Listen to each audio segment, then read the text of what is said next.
За сайн бацгаана уу. Өнөөдөр би Тайванд байх амралтын өдрийнхөө тухай нэг жижигхэн мини влог хийхээр шийдлээ.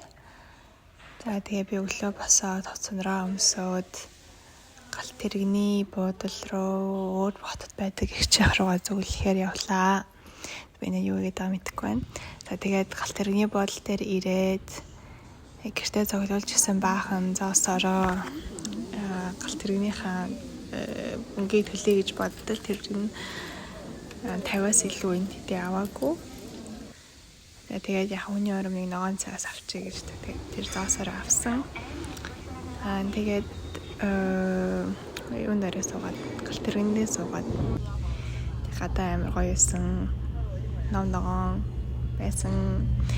За тэгээд эгч дээрээ очиод нэг моол дээр эгч зэдүү хоёртойгоо уулзаад тэгээд солонгос хол идэхэр болвоо. Ер нь Тайван солонгос гоё солонгос хол идэхийг ховор байдаг. Гэхдээ яг энэ солонгос хол дэжгүй гоё амттай байсан. Тэгээд дараа нэг зарим гэдэр идэх шиг болсон.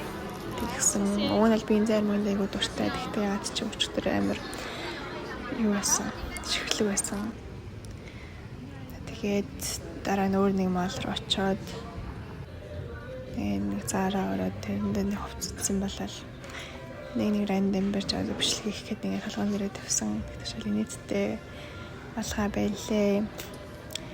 Тэгээд гэртээ харьцаагаад зээ дүүнэртэйгээ уулзалтаад тэгээд тэртэйгээ хөлбөн боглаава мааваа тоглоод гэсгээд оройг өнгөрүүллээ.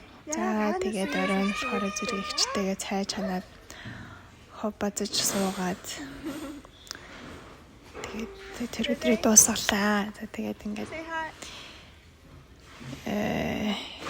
эсхий гэрмэртэй юм хөөрхөнлаа. Ингээд дотор нэгчдэг юм хөөрх юм бас байсан.